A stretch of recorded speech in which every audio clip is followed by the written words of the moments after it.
Bob Vander Plaats is the president and CEO of The Family Leader. He's the author of Light from Lucas. He is a really prominent conservative voice, and I think no one knows Iowa politics better than Bob. I've had the great privilege of meeting him over the years, and he joins us now after having endorsed Ted Cruz. Bob, how are you? Great to talk to you. I'm doing great. Great to be on your program, Laura. Absolutely. Thanks for having me. Absolutely. Merry Christmas and all that jazz. Let's talk about Cruz and what's happening with his campaign in Iowa.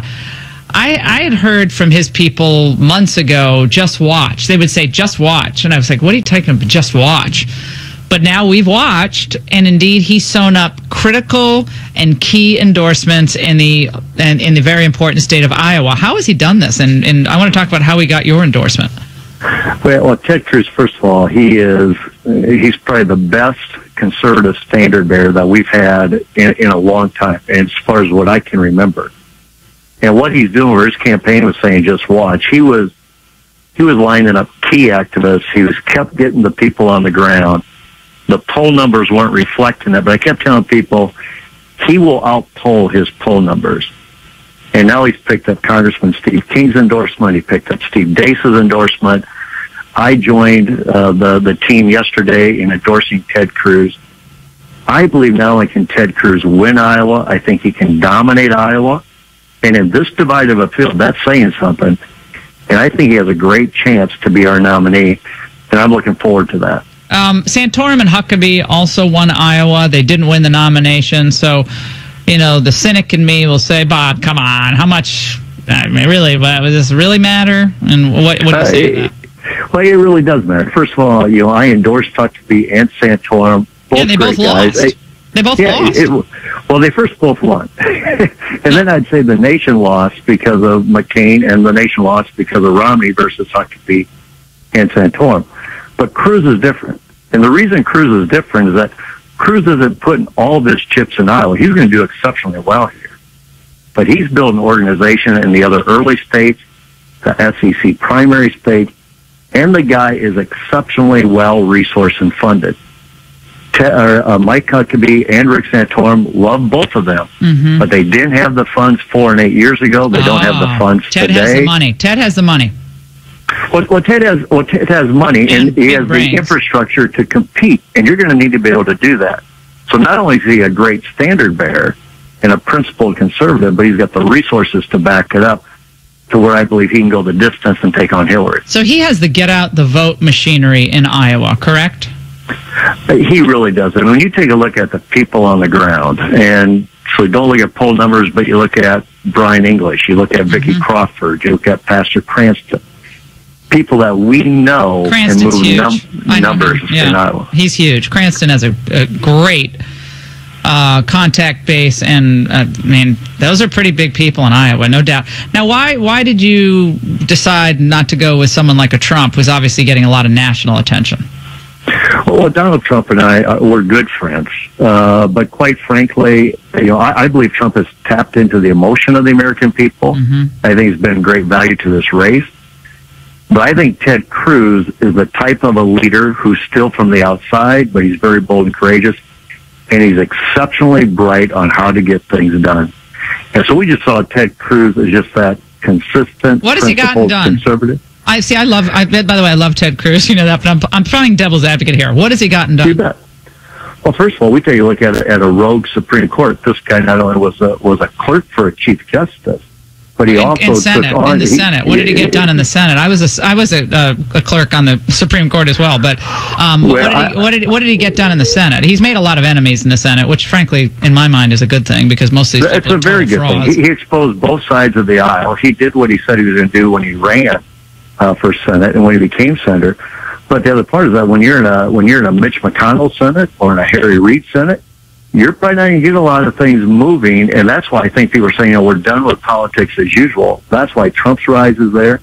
And I think Cruz will be able to capitalize on that rise as well. I have a question about an issue that came up today in a Washington Post report, that party apparatchiks and strategists. These are long-time Republican strategists. You know, the people who keep getting paid millions of dollars even though they fail, those people. So they were at a big dinner, including Reince Priebus and a representative, Vin Weber, from the Bush campaign, and then Whit Ayers from the Rubio campaign.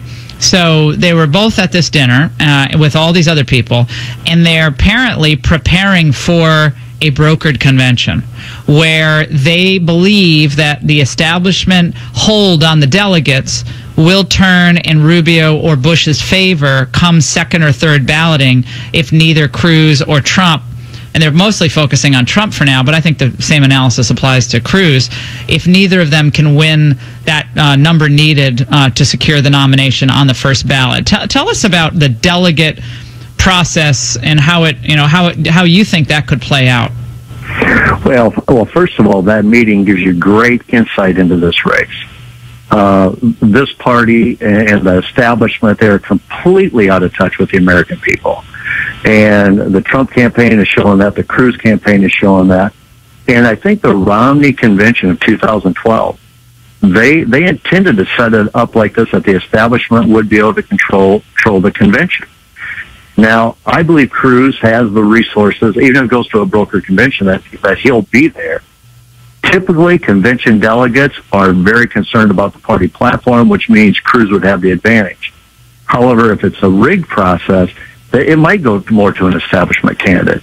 But I would say to the party, you're completely out of touch with the American people. You need to see what's going on. These people want real leadership. They want bold and courageous leadership today. They don't want meetings behind closed doors, smoke-filled rooms, about how can we get the most moderate candidate who doesn't really believe all of our principles.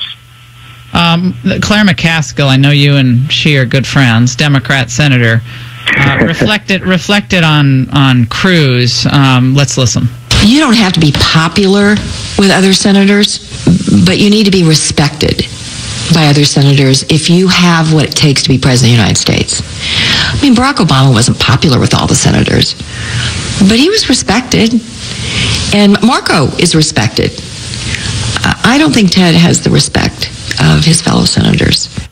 Oh, this is a hit job on the right and left against Cruz. I mean, they can work with Rubio. They can work with Rubio. No kidding. He hammered out that lousy immigration deal with Schumer in Durban. You bet they can. They can. When they say they can work with Rubio, they mean they can roll Rubio. Go ahead. I love it when members of Congress and senators can tell us this is who we can work with. When 9% of Americans say, "Hey, we approve of you," 91% we don't approve of you.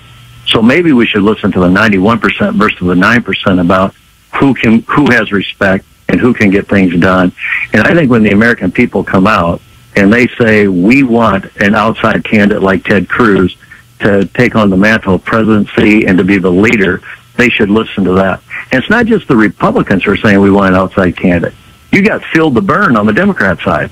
And Hillary's got a huge issue with the base saying, we're done with that establishment type politics. But that's what Claire is saying. Let's keep it the establishment. Let's keep it the good old boys club. Even though we may not like and agree on everything, let's pat each other on the back and tell each other how great we are at our little cocktail parties. Hey, Bob. I think it's time we explode that up. Bob, I'm going to be there, I believe, on February 1st for the caucuses. I was there in 2008, and I walked out of a Des Moines high school. I think it was the Des Moines High School. And I said to my friend, Debbie, who went to college with me, I said, Obama's going to be the nominee. The energy was so off the charts for Obama at the Democrat caucus that I just was like, something going on, profound. Hillary was all very polite, but you went to the room for Obama, it was crazy. So I'm looking forward to going back to Iowa. I love Des Moines. I always have a great time, and the whole state of Iowa is not place. Des Moines, by the way, but everyone thinks it is. But I hope I see you there. Maybe we can come on. You can come on the show for Caucus Day. I'd love to do that. All right. It's always great to talk to you. Bob Vander here on the Laura Ingraham Show, president of the Family Leader, well-respected Republican throughout the state of Iowa, who weighs in endorsing Ted Cruz.